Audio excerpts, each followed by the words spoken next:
Hey guys, what's up? And I'm back with another video, and this is part 4 to the normal version of What If Naruto was a full Uzumaki and he rebuilt the Whirlpool village. So guys, I'm just have to say I'm so sorry for not uploading a video during the weekend. I know you guys must have been hoping that you would like probably get like an extra video or something during the weekend because holidays and stuff, but the recording just didn't download for some reason, and it was like pretty late in the night because I don't really need my parents hearing me talk the way I do in these videos. So I have to start recording pretty late in the night. So I basically had zero energy, and I really didn't want to record the whole thing again as it would get really late and I kind of had to sleep. So I'm sorry again. I hope you guys don't really hold that against me. So I'm gonna make it up to you guys by uploading a super long part today so that you get way more content, right? So part 4 is gonna be hell long. So yeah, alright guys, before we get started, uh, I would love for you to comment suggestions for the next what ifs I do. Also, I am so grateful for my viewers and subscribers, but those of you who enjoyed my content so far but haven't subscribed, please do so, as I want to get to 1K subscribers as soon as possible so that I can interact with you guys more through the community tab. In that tab, you guys can get any announcements I want to make and respond to polls and suggest which what ifs you want me to do later. So share my videos as much as possible and urge people, to subscribe. Also, one last thing before we get started, I will be setting like goals for new videos in my channel from the next What If series I make. As behind the scenes, I am a really busy high school student, so I would be way more motivated to make time to put out more videos if you guys give me that support and show me that you actually care about my content. So until the like goals are hit, I will not be putting out the next parts for the What If series I make after this one. Um, so I'm just giving you guys a little heads up so that if you enjoy my content, you can share my channel more and help build our community. And I would also like to tell you guys that school is getting really way more busy, so I will be uploading every alternate day from now on. But if I do get enough time to upload more videos, I will do that. So and one last thing, for some reason when I clicked on a comment I saw in the notifications, it just vanished and I couldn't find it again in the video for which the comment was. But I really like this comment, and wait, let me just show you guys the comment. So I just took this snippet from my email, but yeah, I really appreciate that Red Fang Uchiha loves my videos this much, and it's really motivating for me to get this kind of support. So Red Fang Uchiha, sorry for not replying to your comment. I really did want to, but I couldn't. So anyways, I'd like to give a shout out to Red Fang Uchiha. He or she, no assumptions, seems like a pretty cool person. So thanks again to Red Fang Uchiha. So right, with all that said, let's jump back to the what if and recap the last part. So basically in the last part we got a backstory to how Naruto was able to get all the villagers, all the people he found back to Uzushio Gakure, and after that there was a time skip during which Naruto developed his village and trained all of his shinobi, and we were like able to see Naruto's immense skill as a teacher when we saw some of the feats that those he trained were able to accomplish. So, and Naruto also caught wind that Jiraiya was looking for him, and he sent a chakra reinforced Earth clone to train with Jiraiya and Tsunade as well if that was possible. And one more thing I failed to mention in the last part was that the Earth clone was instructed to use a flying Raijin to teleport back to the main Naruto every month and tell him any new information that would concern him, and to tell him how his training was progressing. So I'm just going to add that in this what if. And by the way, in this what if, all types of clones have the ability to pass knowledge back to the main body after they release themselves. So in canon, it was like only mentioned that shadow clones could do this, but uh, in this story, like all types of clones were able to do that. And so, anyways, we ended the previous part with Naruto and his team arriving at the Hidden Mist Village to helped the faction overthrow the fourth Mizukage, who was Yagura Karatachi. So now let's get started with this part. So Naruto and his team, they landed next to the kunai that Naruto hid in the hidden mist. So he put his finger on the ground to sense strong chakra signatures. This was something that he picked up from his father's scroll, and it was very useful for him when he was making sure not to be detected by the Anbu and Jiraiya spies. And so, anyways, he sensed a total of 7 strong chakra signatures. 2 were at the Mizukage's building, which were Yagura and Obito, but Naruto obviously did not know that Obito was manipulating the Mizukage, so he just thought that Obito's chakra signature was just some like extremely high-ranking Jonin, like who was extremely powerful. So yeah, that's what he thought. And there was one chakra signature at like near the outskirts of the village, and there's another one that was like in an isolated location in the village, and the last chakra signature was running right at him. And so the man whose chakra signature this was Kisame Hoshigaki. So he was actually like about to run away from the hidden mist village and desert it so that he could join the Akatsuki. um, because like I'm just saying that at this point in the story, Kisame met Obito, who was under the guise of Madara Uchiha, and he and Obito convinced him to join the Akatsuki. So anyways, uh, he raised the great shark skin sword, which is known as the Samehada, at Naruto to smash him and his team out of the way so that he could just go desert the village. And Naruto, he already read about Kisame's sword, and he knew it could absorb chakra. So, without hesitating, Naruto, he shot his adamantine chains out of his hands at Kisame, and they wrapped around him and they squeezed him tight. And Naruto was like, I don't have time for you, whoever you are. Just because you have the Samehada, don't think you're invincible. And Naruto said this as he made the chains squeeze around Kisame's throat, and for the first time, Kisame grew wide-eyed in fear. So yeah, he managed to scare Kisame. So Naruto was like, "What a pathetic man! You're not even worth killing." And he said this as he like extended his chakra chains, and he smashed Kisame on the ground outside the village and knocked him out, and this formed like a large crater. So yeah, pretty strong stuff. So Naruto and his team walked ahead, and a few minutes later, Kisame woke up and he was like wincing in pain. So he was like, "What monstrous power! Samehada couldn't even absorb it. I really hope I don't have to face that guy again." And he just dipped when he said this. Like he was so scared of encountering Naruto again, and he just like ran away as fast as he could. So yeah, let's get back to Naruto and his team. And so basically, they all went to the spot where they found 3 chakra signatures, as they thought that this was the spot that is, most likely to, hold the base where the faction was located. So, to be the base where the faction was located. So, they saw nothing there. And Naruto, he thinked for a bit, and he sensed around because he became like a sentry type ninja like Karin, and he was actually better than Karin at sensing chakras. So uh, he stomped on the ground, and he said it feels hollow, about 20 meters deep. And he quickly wove hand signs and said, Earth style, mobile core. And the ground that they were standing on began to sink. So uh, and when the gap between the um, platform on which Naruto and his team were and the rest of the ground was large enough, Naruto and his team jumped through, and Naruto did the same jutsu to replace a piece of land. So uh, and when they landed on the ground, underneath, they were like suddenly met with a bunch of kunai being held to their throats. And this time Raiga spoke up.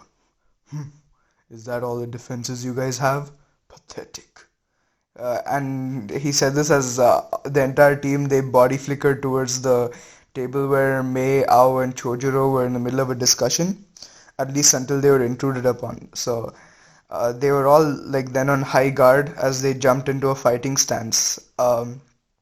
So Naruto was like, "So you three are the people I sense with strong chakra signatures." And they kind of like were on even higher alert because they kind of saw this as a threat. But Naruto, like, he waved them down and he was like, "And relax, we aren't here to fight you. We're just here to discuss a matter with you." uh, and Ao spoke up and he was like, "So what are you here for?" And all three of them were still on high alert because they won't just believe someone who says that they won't fight them and drop their guard, right? So uh, Naruto was like, "We'd like to form an alliance with you." And Mei was like, "An alliance? From what village are you?" And all of them, then Naruto's entire team, they pointed towards the headbands and that had the swirly Uzushio Gakure symbol on it, the spiral. And they all unanimously, sorry, they all said in unison, "The village hidden in the whirlpools." And Ao's eyes widened, so he was like, "But you were supposed to be annihilated. I was one of the people who fought in the war. How's your village still there?" And then he was like, "How come we haven't heard anything?" And Karin was like, "Oh, we haven't revealed ourselves yet." And May was like, "Fine, but you're all just a bunch of kids, except for that man." And she said that, like, pointing to Raiga. And Raiga shook his head and he was like, "You don't know what our leader is capable of. I am nothing compared to him." And he said that, and like May was astonished because, like, looking at Raiga's swords, she knew that he was one of the seven ninja swordsmen of the mist, and he even had like one of the most powerful blades. So she was like shocked looking at Naruto, and she was like, "Are you really?" And then she like began to ask that, and Naruto was like, "Yes, I am the leader of my village." And he was like, "If you want to test my strength, you can try to do that now." So May was like, "Fine, if you can defeat either one of me, Ao, or Chojuro, you win. We can then talk about making an alliance." And Naruto was like, "Huh, a 3-on-1 battle." And May was like, "Wait, no, it's in." And then Naruto didn't even let her complete. And then he just threw three kunai near the three of them, and he quickly blitzed through them. And he just knocked them all unconscious. So Mei, Ao, and Chojuro were like shocked to see this. Like when they finally woke up, like they were all defeated like before 5 seconds was over. So by the way, guys, Chojuro is 16. Like Naruto's agent Shippuden.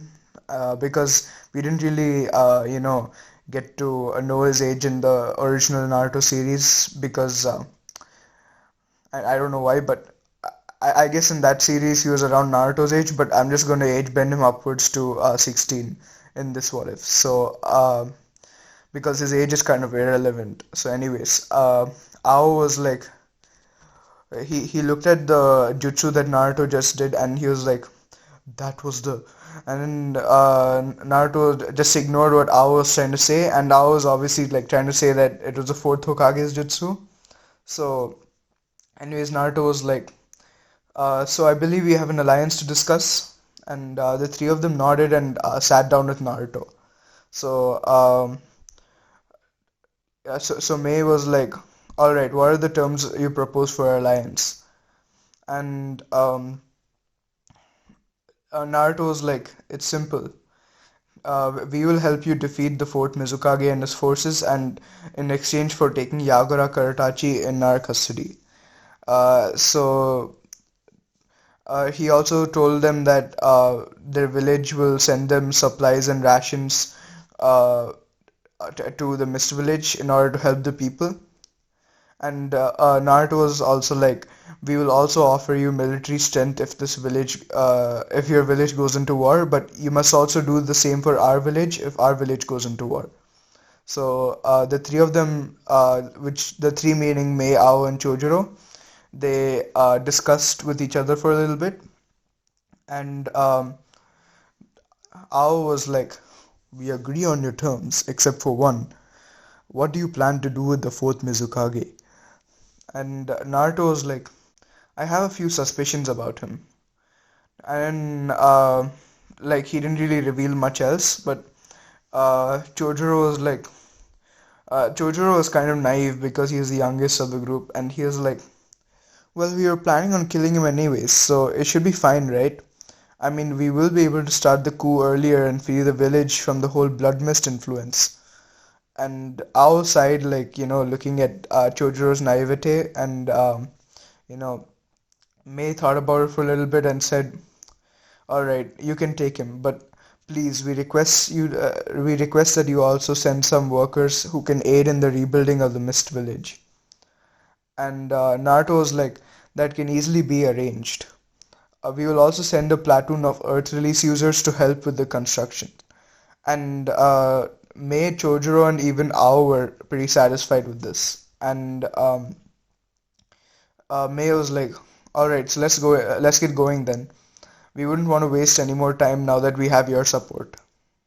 So Naruto's team and Mei's platoon then snuck towards the Mizukage's main building, and they were able to make it past like they were able to make it into the building without alerting any of the guards. But as soon as they continued to sneak around to find Yagura, Yagura's elite squad confronted them. So basically by this time, all the nameless shinobi in Mei's platoon, they were like engaged with the guards around the Mizukake building, so they were like fighting them. So anyways, so Yagura's elite squad confronts them, and Yagura's elite squad confronts Naruto and his group of his team, as well as Mei, Ao, and Chojuro. So um, someone in the group was like, someone in the squad was like, "We have you surrounded, kill them."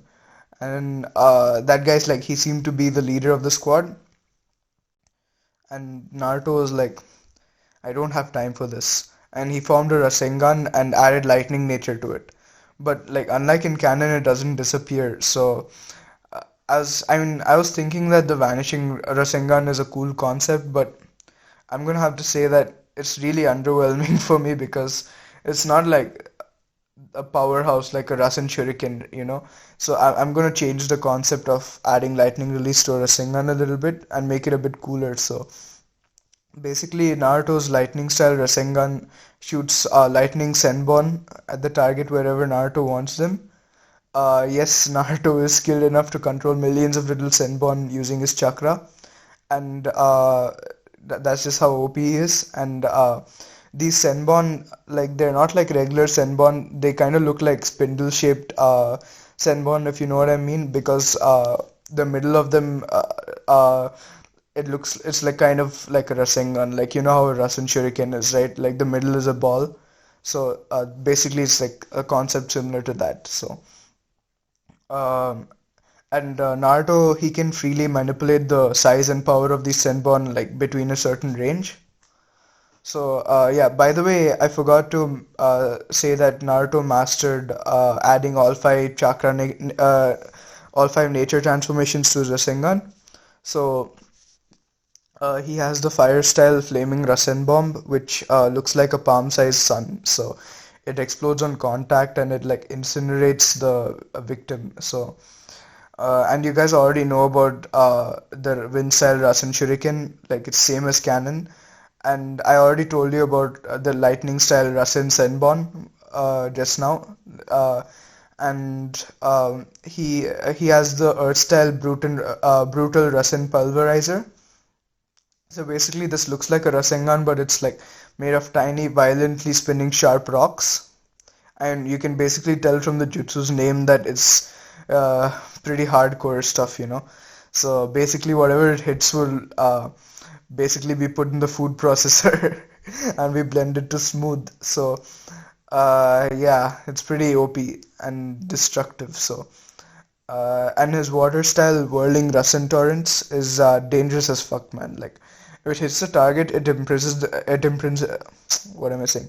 It imprisons them in a water prison jutsu that doesn't need to be held. But the pressure of the water is way higher, and the water it violently whirls around, and it slices into the victim. Like it makes like shallow cuts into the victim, but that's not like the main danger. So the main danger is that the victim is like, if he gets hit by that, he's dead. Like, you know, the torrents of water, they enter his nose and drown him way faster than how fast he would drown in a water prison jutsu. So uh, yeah, it's pretty dangerous. And Naruto can pretty much throw all of these from a long range in base form without Sage or Biju transformations. So yeah, he's just stupidly broken. And why is he so OP? Because I am writing the story and I can do whatever the fuck I want. So I'm just spamming the creation of all things jutsu on the story. Just Izanagi the entire story. So anyways, back to the battle. So Naruto makes the lightning style Rasen Senbon and throws it in the air. And thousands of tiny Senbon, they're small enough to not damage the vitals of whoever they pierce too much, but with high enough electrical discharge to knock someone out, come out. So like they all like scatter. So basically, like when the Rasengan spins in the air, like they all the little Rasen Senbon, they shoot out of it, and they all like um, they all like pierce through the um, they all pierce through the squad, the people, the shinobi in the squad. So um, May was like pretty impressed by seeing this, and she was like, very nice, but how come you didn't kill any of them? And she asked him that, and Naruto was like, they all were simply just doing this on their Naruto was like, they all were simply doing this on orders. They have homes and families to attend to. And May was shocked, like seeing Naruto's way of thinking, because she didn't even like think of something like this, because she just thought their goal was to defeat the Mizukage and everything he throws at them. And um, this is kind of like a life-changing moment for May. And while they continued moving ahead, Naruto whispered to May, and no, no, no, no, no, no. I know what you're thinking, guys, but it's not like that. This is not the harem version of the what if, but there's nothing pervy about the way he whispered to her. But anyways, he was like, so you are going to become the Mizukage after we defeat Yagura, right? And May nodded, and Naruto was like, then if you don't spare people who are not at fault, if you fail to consider some things like this when looking at the big picture, how do you expect to become a better Mizukage than Yagura? Would you just let your future comrades die for the sake of the big picture? And he asked this, and I did change Naruto's backstory and personality a lot, but he's still Naruto. He's all about his comrades and stuff. So uh, anyways, May was again pretty shocked that Naruto was so much younger than her, and he was like the ideal leader. He thought like a Kage, and uh, he didn't like fail to see the little things in the big picture. And this actually like inspired May as well, and she reflected about herself and the way she thought about stuff and things like that. So this would like make her a much better Mizukage in the future, but we have to get to that part later in this what if. So anyways, by this time, Naruto and his team, Mei, Ao, and Chojuro, they found Yagura and his top Jonin. So Naruto, he quickly makes a bunch of shadow clones and they all hold everyone in the room.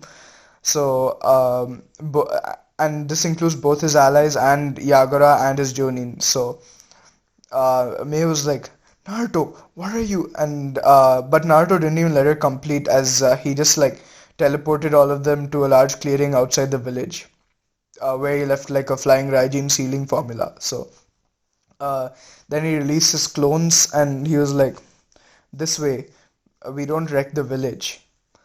And May realized like what Naruto was doing, and she was like, she smiled at him, and everyone got ready to fight. So each Jonin fought against one member of the group until Yagura was left against May and Naruto. So um, yeah, May made a little request to Naruto at this point, and she was like, "Could you let me fight Yagura and only interfere if I need help? I want to gauge my power against his and know whether I'm strong enough to lead this village." And Naruto nodded, and this was partly because he also wanted to see May's power, because he didn't really get to see it when he fought her, because he basically just blitzed them, blitz her and Ao and Chojuro. So he didn't really get to see what May could do. So uh, the others won their battles pretty easily, like, against the Jonin. But as Ao tried to go and help May, Naruto stopped him, and Ao was like, "How could you betray?" And Naruto didn't even let him finish, and he was like, she wants to try and fight him alone." And then I was like, "Alone? Is she crazy?" And then Naruto was like, "If you would just shut up for once, you would see that your leader is actually putting up an excellent fight against a perfect Jinchuriki. Stop being so overprotective of her." And Ao kind of saw what now Naruto was trying to say, and he became quiet. And because May was actually doing really well against Yagura. So May basically used some lava release ninjutsu, and Yagura countered using water style aqua mirror jutsu. And May used water style to harden the lava that was thrown back at her, and she engulfed Yagura in acid mist. And Naruto's like, "Wow, two Keke Genkais," and impressive, because like no matter how much you train, you can't unlock Keke Genkais, because Keke Genkais have to like be naturally present. You should have like natural affinity for two nature releases. So like no matter how much Naruto trained, he wouldn't be able to get a Keke Genkai nature transformation. So he was like pretty impressed that May unlocked the lottery here. So um, anyways, uh, everything was going well until Yagura went into the tail beast transformation form. So then May was basically fucked. So she was at a disadvantage when Yagura went into one tail cloak, and but she was able to like keep up with him a little bit. But she was completely overwhelmed when he went into the three tails cloak. And she looked at Naruto as if to ask for help, as she was about to get bitch slapped by Yagura. And Naruto, he immediately shot his adamant chakra chains at Yagura and restrained him as he went back into his base form. So, but then Obito suddenly appeared out of nowhere, and he tried to get close to Yagura so that he could like Kamui him away. But Naruto's experience told him that nothing that this man had in mind was good. So uh, because Naruto had like 4 to 5 years of experience doing A and S rank missions along with like hit jobs, uh, like hunting for like bounty. Like obviously he, hunted down like rogue shinobi because he didn't want to like kill good people.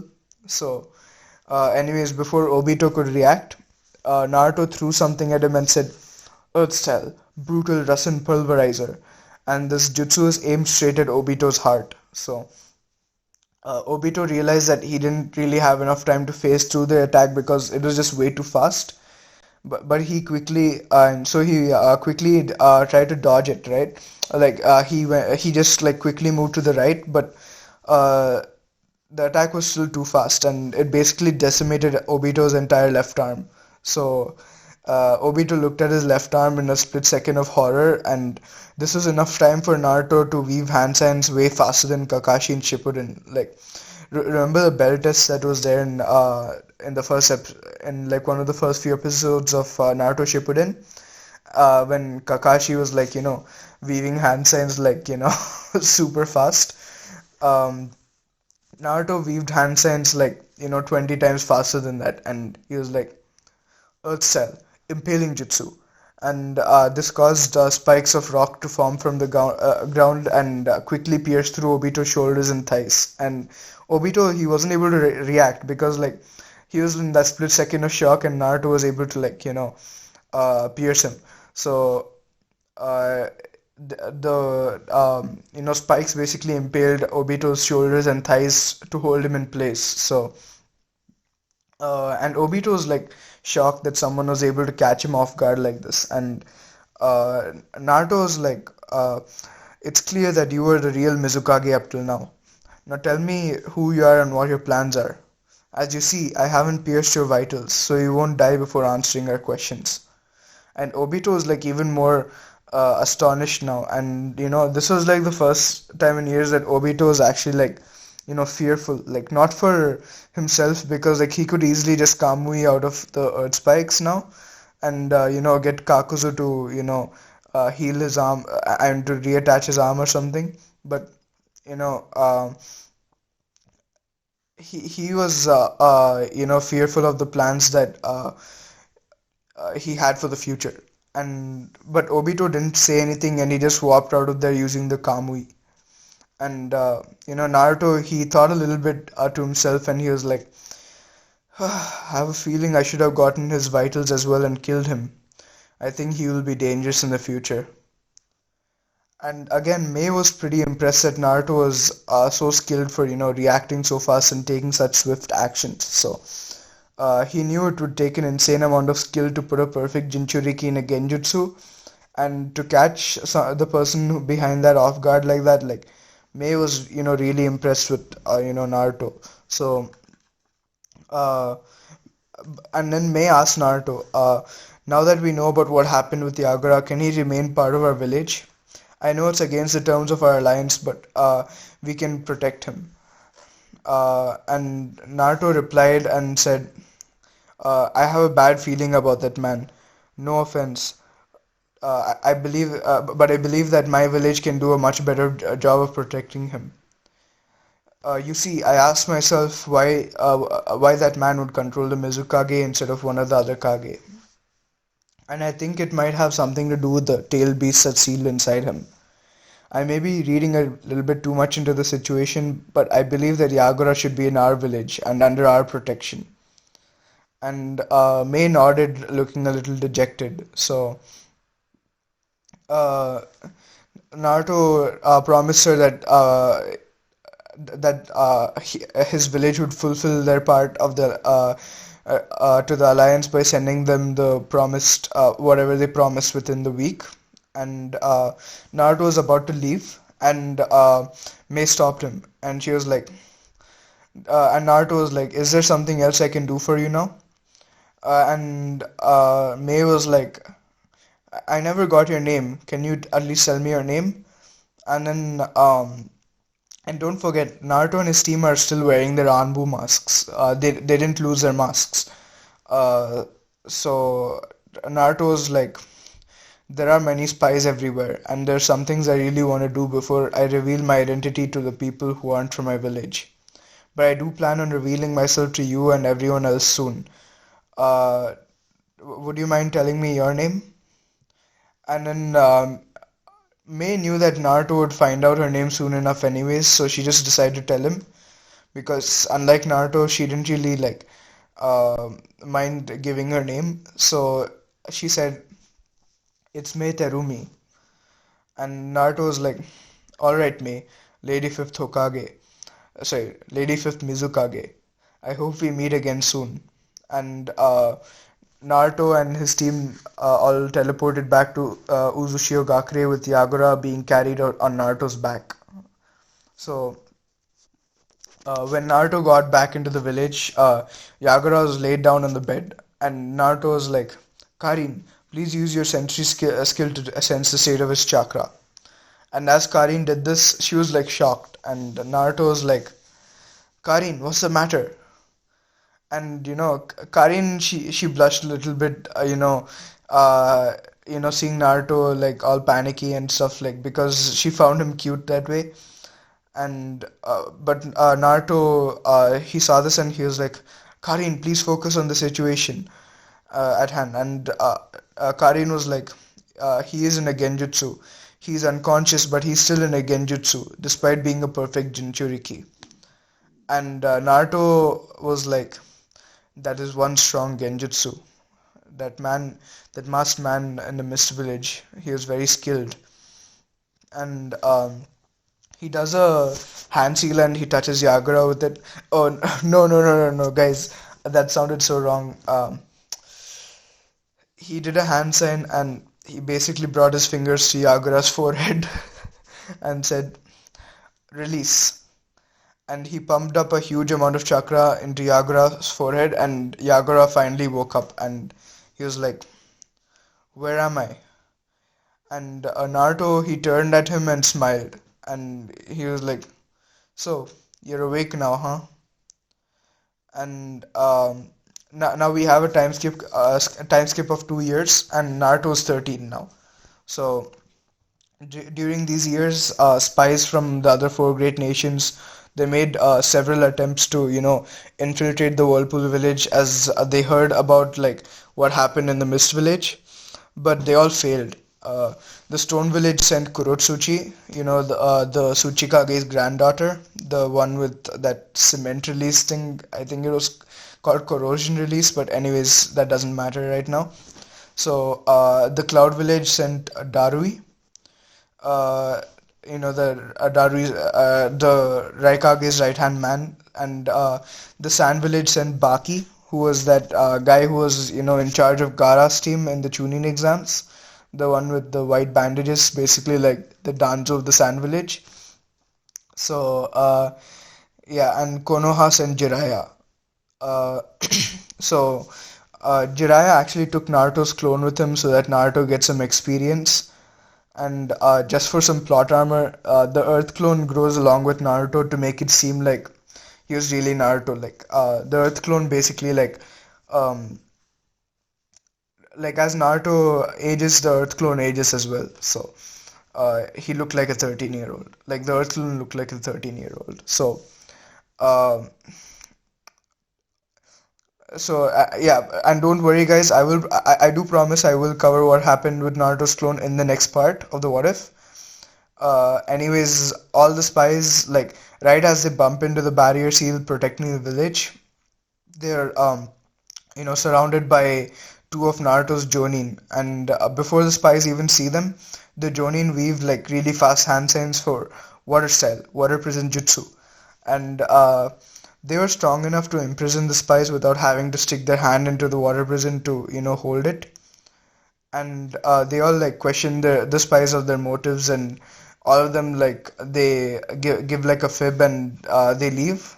And I'm just gonna like remind you guys that the invisibility seal over the village was lifted because Naruto kind of wanted to reveal his village, and the existence of his village. So uh, anyways, so like when Jiraiya gets caught by the Jonin, and he's forced to leave, Naruto's like, I told you we wouldn't make it in there, Jiraiya sensei. Like the Earth clone said that, and Jiraiya, like, he kind of became a little suspicious of Naruto, for knowing this beforehand. Like this was basically a slip up by Naruto. But Jiraiya, like, he keeps it to himself, thinking that it was just Naruto being Naruto, because in this what if Naruto is like highly intelligent, so um Jiraiya kind of expected him to be pretty intelligent, so he just forgot about, and like he just like left Naruto alone. So uh anyways, back to the present. An Anbu member, he gave Naruto a letter, and he was like, "My lord, it's from the Hokage." and he walked out of the room. And Naruto, he placed a seal on the letter in order to seal any chakra that could be embedded into the letter to make it a booby trap. But there was uh, like the letter wasn't a trap, because when Naruto opened the letter, it said, "Dear leader of Uzushio Gakure, I, the third Hokage, would like to extend to you a formal invitation to the Chunin exams that will be taking place in Konoha 1 month from now. During the 1 month for which Genin will have a training break, we will be having a 5 Kage summit. All the Kage and I have agreed to invite you to the 5 Kage summit that we are organizing to discuss our relations with your village and a possible change of status to Kage of your village. This will be held in the Iron Country. We sincerely hope that you accept these two invitations and prepare some Genin teams to participate. Regards, Lord Hokage." And so reading this letter, Naruto, he had a few things on his mind. So he thought about the letter for a little bit, and he took a pen and he started writing his own letter to reply to the Hokage. And this letter said, "Hello, Lord Hokage. I accept your invitation to allow my Genin to participate in the Chunin exams that are being held in Konoha. I also accept the invitation to attend the 5 Kage summit. But know this, if you are expecting to form an alliance of any sort with Uzushio Gakure, this will not happen. In light of Konoha's lack of action during the war against Uzushio Gakure in the past, which I would like to remind you happened during your reign as the Hokage, I cannot trust Konoha to come to our aid when necessary. I am just letting you know beforehand that the most I will be willing to accept is a treaty that states that our two villages cannot attack each other. I also demand that Konoha removes any symbols, documents, and items of the sort that affiliated in any way with Uzushio Gakure, as we would like to show the other nations that we no longer share camaraderie with Konoha. Also, along with that, I demand your village returns any relics, property, scrolls, and other items that contain the knowledge of Uzushio Gakure that are currently in your possession. I am giving you 2 weeks from the time at which you receive this letter to decide whether or not you wish to comply to my terms. After which I will send a scouting team of 2 of my top Jonin to collect the items and check whether or not you have complied to our terms. If they find that you haven't, or that you have somehow tried to trick us, there will be war. If your shinobi or villagers try to attack my Jonin while they are there, our village will be notified immediately and we will destroy Konoha without sparing the lives of anyone except those who choose to side with us. However, as long as my Jonin find that you have complied to our terms and find no evidence of fraud on your part, I give you my word that they will not do anything that will cause any kind of inconvenience for you or anyone in your village. If you wish to meet me to have a discussion regarding my demands, I will wait at the Team 7 bridge at the Land of Waves from noon to sunset a week from the time the letter reaches you. If you meet me there, I will be happy to stay as long as you need to have all your questions regarding my demands answered. I assure you that I will not attack you. However, keep in mind that if you don't trust me, I will allow you to bring 2 escorts for protection to the bridge. But if you decide to bring any more shinobi with you, I will slaughter them. Regards, leader of Uzushio Gakure." Naruto then rolled up the scroll on which he wrote the letter and he gave it to his Anbu member. And he was like, "Please ensure that this gets to the Hokage by tomorrow morning. It's top secret, and so make sure that only the third Hokage and no one else receives it. Once it reaches the third Hokage, he can do as he pleases with it." And the Anbu bowed and left. And by the way, I forgot to mention that the Land of Waves arc didn't really happen the way it did in canon, because Zabuza and Haku are now shinobi of the Whirlpool village. So, and also Zabuza and Haku kind of grew closer in a healthier way, you know what I mean? There's none of that, "oh, Haku is my tool" shit, you know? So they had more of a father-son relationship. So Anyways, during the escort mission, Team 7 ran into the Demon Brothers, the legendary Chunin, more like the overrated Chunin. The brothers were dispatched pretty easily. So they all found out that Tazuna lied about the mission rank and stuff, but they still ended up seeing it through, like, same as in canon, except obviously Naruto is replaced by Sai. So then they ran into some fodder Jonin that Gato hired. They beat him and killed him pretty easily, of course, and Gato's men were just, fodders with weapons. So Team 7 killed Gato and his men pretty easily, and since all of Team 7 contributed, the bridge was named the Great Team 7 Bridge, so that their efforts were honored. So that's just what happened with the Land of Waves stuff. So, and that's how the bridge was named the Great Team 7 Bridge. So, the Anbu took the scroll to the gates of Konoha, where he was approached by the guards. So, I don't remember the names. I think the names were Izomu and Kotetsu or something like that. But I have to check later. Their names are kind of irrelevant because they both are pretty much fodder. So, yeah. Basically, the Anbu, he told them, please allow me to give this scroll to your Hokage. I am a messenger from Uzushio Gakure, and this is a letter to reply to Lord Hokage's letter to our leader. Its contents are top secret, so I have to ensure that it reaches him and make sure that only he reads it.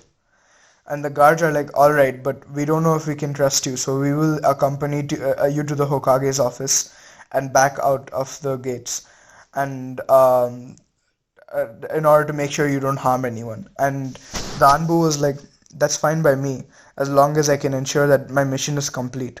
And so he and the guards went to Hiruzen and gave him the letter. And the letter reached by the time Naruto wanted it to, by the way. And Hiruzen reads top secret on the scroll, so he gestured at everyone in his room, and he motioned for them to leave. So he also does the same as Naruto did with his letter and puts a seal on it, because the Hokage does know some sealing techniques, as he knows almost every jutsu from Konoha, so I guess he would know a few from Uzushio Gakure as well. So like when he opens a letter and reads it, he scowls in disappointment, but he's also disappointed in himself because he knew that everything that the letter said was, true. Like, all the accusations that Uzushio Gakure made were true, and Konoha basically betrayed their, strongest allies. So let's get back to Naruto. So Naruto was, just in his office, and he was, talking to Yagura. And by the way, let's talk about what happened with Yagura. So during the time skip, right? So when Yagura was released from the Genjutsu, Naruto told him all the terrible things that happened in the Mist Village under his rule. So Yagura actually, like, shed a few tears when he heard about this, and when Naruto brought up the masked man, Yagura's face, it contorted in anger. So he was like, "So you made him too, huh?" And Naruto nodded, and Yagura was like, "I'm guessing you had the same problem as I did when you tried to fight him." And Naruto was like, well, if you're referring to his ability to phase through things, then yes, I did. I managed to get him a few times, but when I was about to question him, he just phased through my Earth-style impaling jutsu.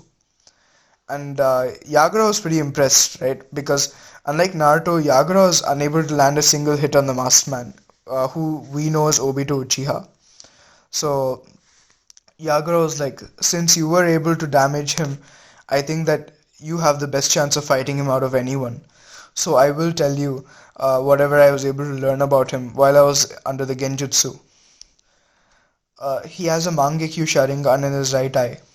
I am not sure what kind of eye he has in his left eye socket, or whether or not he even has one. He uses Mangekyo Sharingan's ability to phase through objects and to travel through space-time. And then Naruto's like, then why isn't his eye blind by now?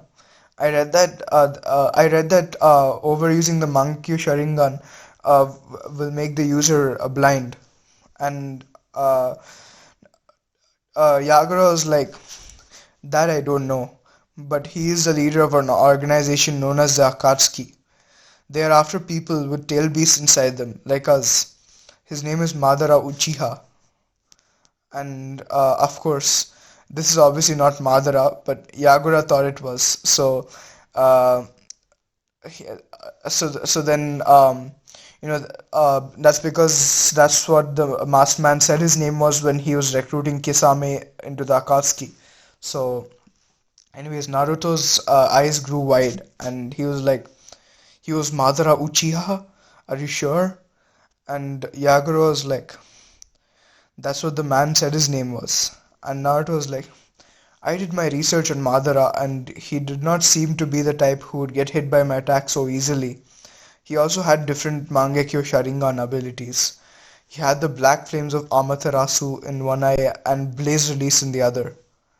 And by the way, guys, quickly, I don't think that Madara's Mangekyo abilities were ever revealed in original canon, so this is just my own headcanon because I'm assuming that Madara and Sasuke had the same Mangekyo abilities because, they reincarnates and stuff. So, anyways, Yagura was shocked at this information, and he was like, are you sure? Do you think he could have been impersonating him? And Naruto was like, yes, that is highly likely. Madara Uchiha would have been long dead by now. Or even if he wasn't, he shouldn't be able to move like the masked man thanks to the age he would have reached by now, no matter how much of a legendary shinobi he ever was. So basically, 3 years before the war, Naruto was able to deduce that the masked man who was in charge of the Akatsuki was not Madara. He was someone else, and this, like in canon, this only became known during the war. So this information will be pretty useful. So yeah, and Yagura became a Jonin of Uzushio Gakure after he did some training, and he basically like trained his ass off and became way more powerful. So yeah, anyways, let's get back into the present. So Naruto was having a discussion with Yagura, and Karin walked in. So Yagura kind of noticed some chemistry between Naruto and Karin.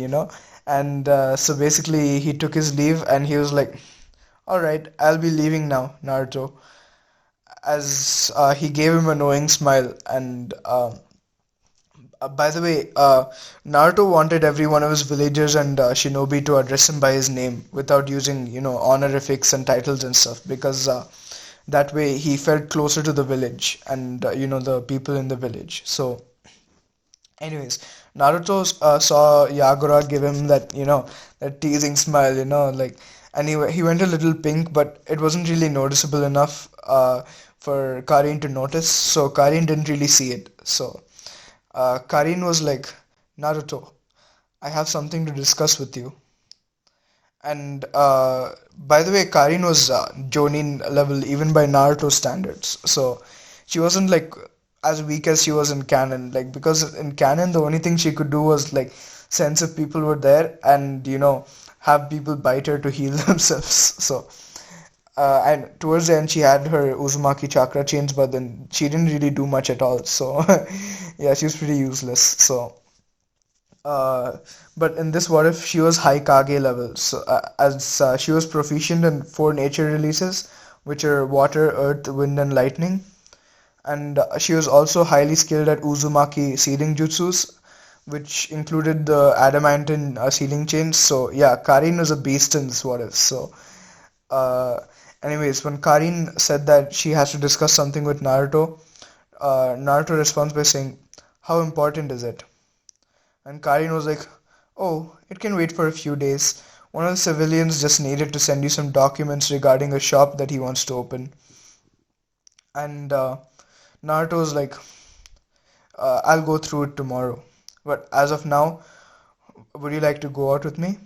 And by the way, Naruto had known that Karin had a crush on him for a few years, and he reciprocated her feelings, but he was pretty busy with everything in the village, so he didn't really have a lot of breathing room. So yeah, they were very close, and they did hang around each other a lot, and uh, but and like these were like kind of romantic, but not really.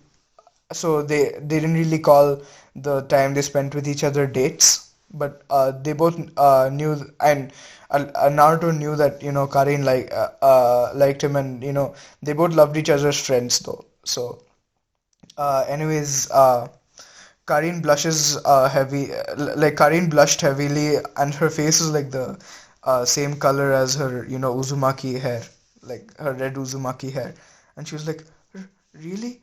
All this time you liked me back?" Like she said this shyly, like like how Hinata would say it, and Naruto was like, "Of course, Karin, you are strong, kind, and so beautiful. How could I not like you?" And Naruto's like showing the moves, and if you guys are thinking that Naruto's kind of flirting as if he's much older than he is, remember that all of Naruto's experience made him like a very mature person, and his strength and intellect like also had a lot to do with his maturity as well. So that's why he was acting in this way. So anyways, Karin was like ecstatic that Naruto finally asked her out, and she agreed to go on a date with him. So Naruto left a shadow clone at his office to take care of things as they both went out. So they had their fun, walking around the village, ate lunch. They ate lunch together. You know, uh, they talked to each other, and they fed each other and did all sorts of those young love things.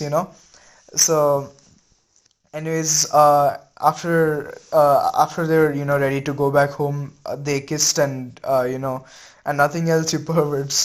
They just kissed because they're just 13. Nothing more than that. So Naruto just walked Karin back to her house, and it was sunset by this time. So Naruto, he dropped Karin back to her home, and but however, before he could leave, Karin's parents stopped Naruto.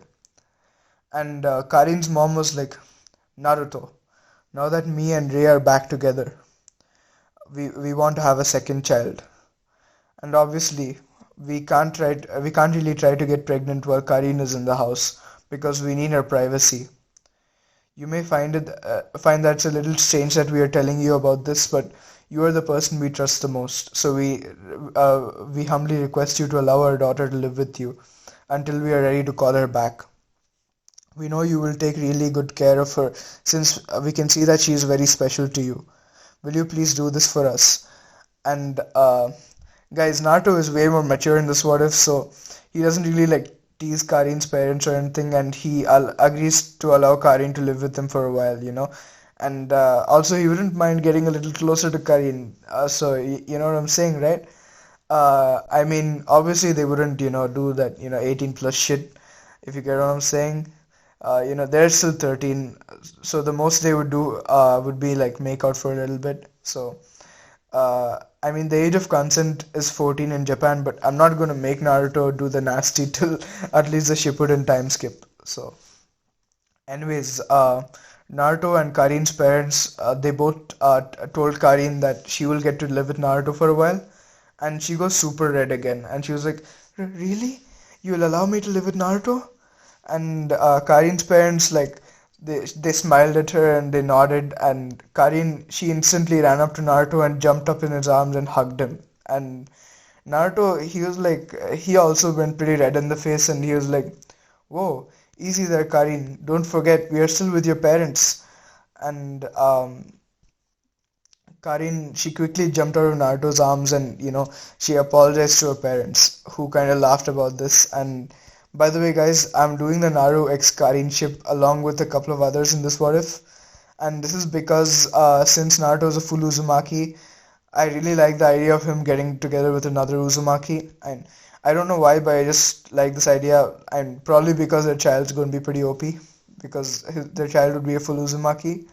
So, anyways, and even though Naruto and Karin are related, because they're from the same clan and stuff, I really, really, really, really hope that they are extremely distantly related so that this relationship doesn't become weird. So, anyways, Naruto and Karin both go to Naruto's place, and Naruto gives Karin a room which has one of the best beds in his house. uh, so that she could put her things and sleep there. So they both kind of bonded while having dinner together in private, right?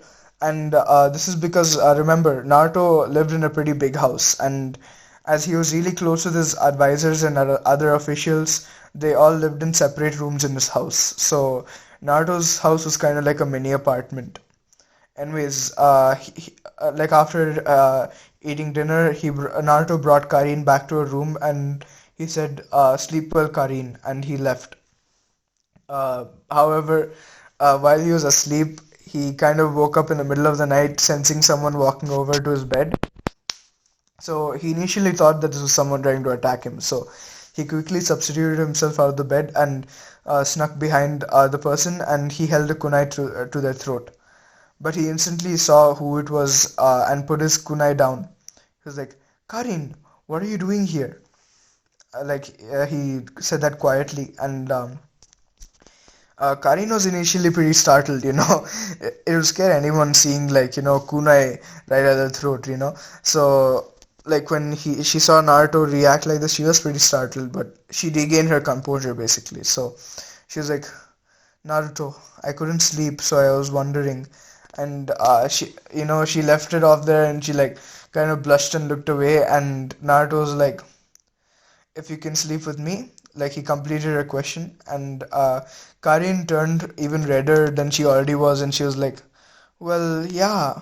And by the way, guys, I do know what you're thinking right now, but it's not going to happen, all right? Like, no matter what, it's still too early. Like, so no pervy actions happen at least until the Shippuden time skip. So, anyways, Naruto said, "You are so cute when you turn red like that."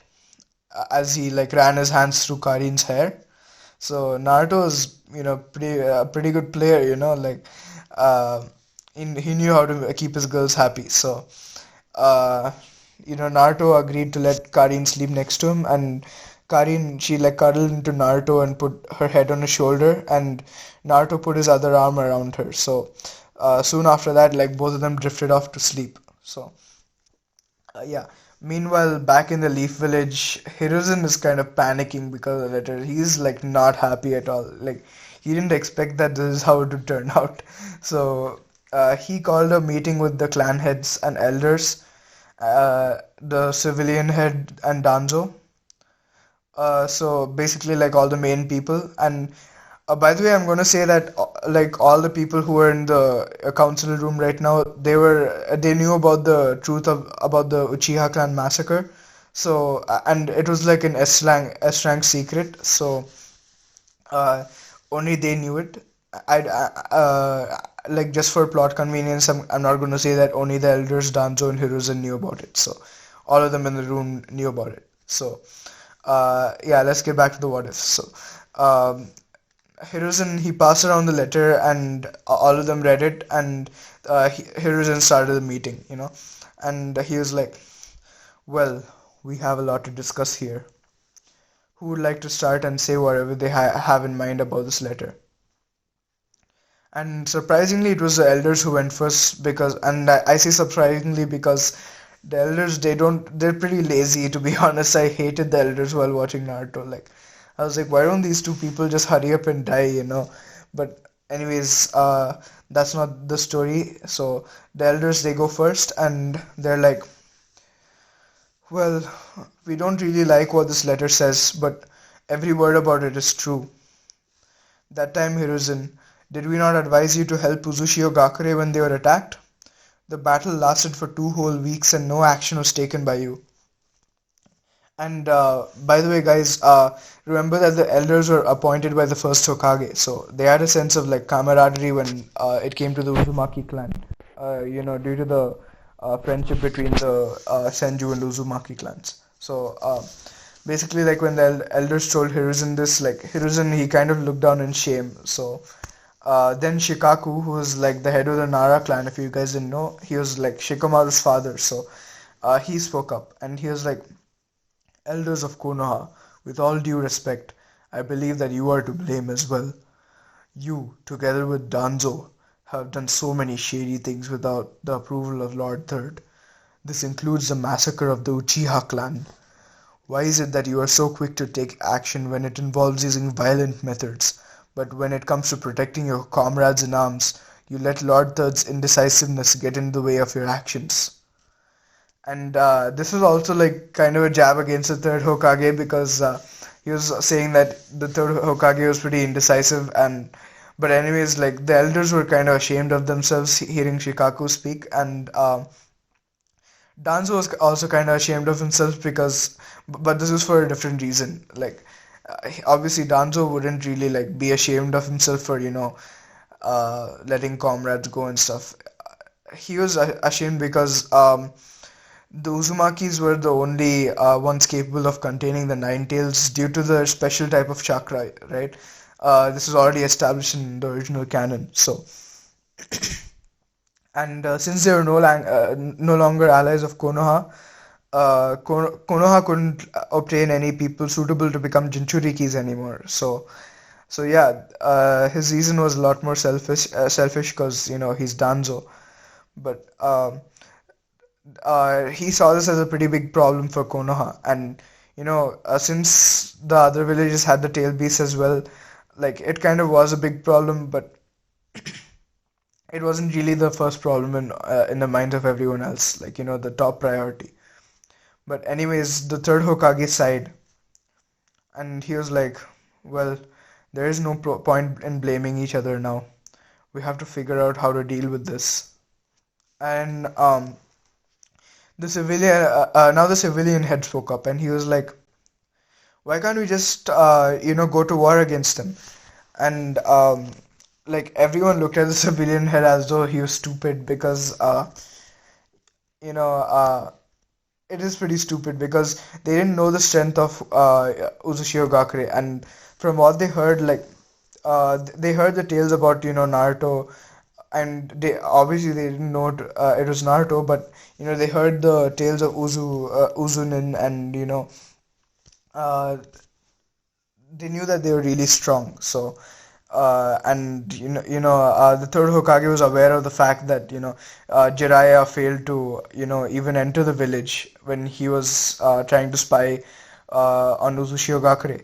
So like he knew that Uzushio Gakure was no joke. So he was completely against the idea, and the elders and Danzo were also against the idea because they couldn't even get like an estimate of Uzushio Gakure's power, and they knew they were really powerful, but then like unlike how they were able to know about the military, a little bit of military stuff with the other four nations, they didn't really know much at all about Uzushio Gakure, so war was not an option.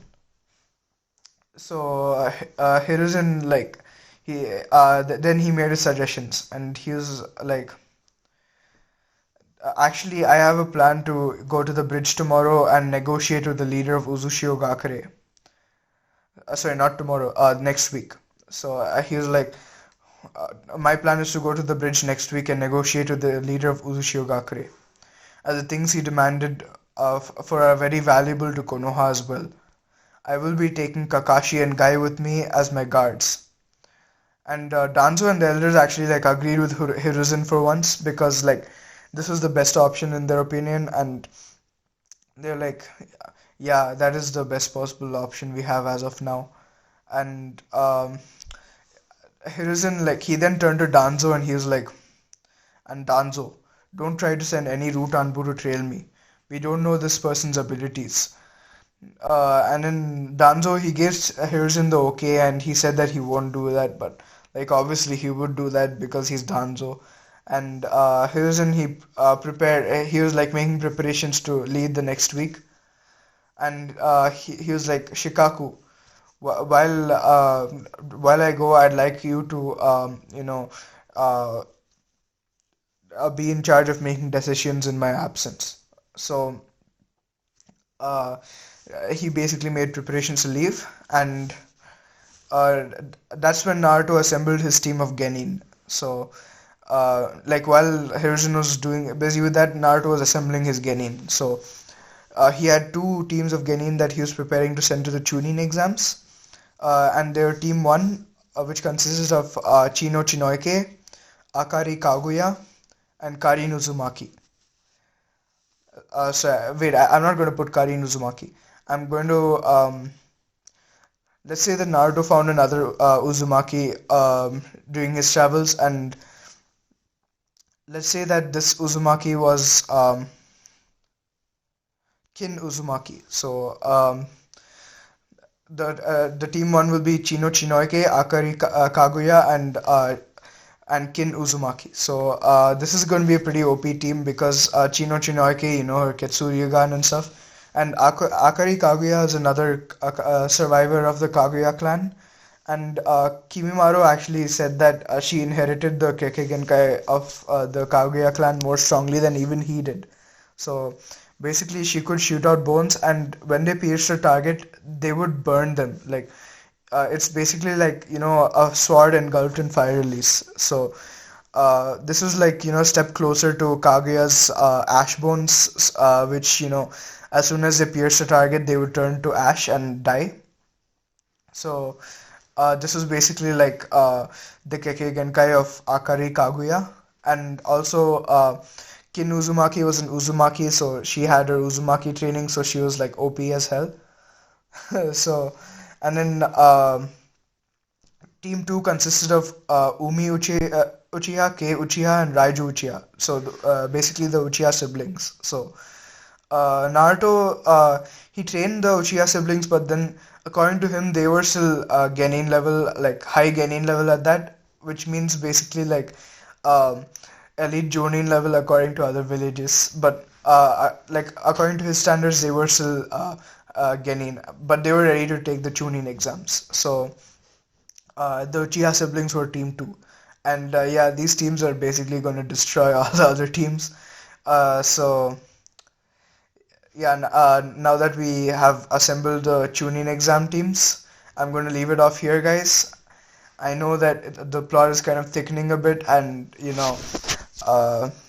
lots of interesting stuff are happening, both in Naruto relationships and with the plot.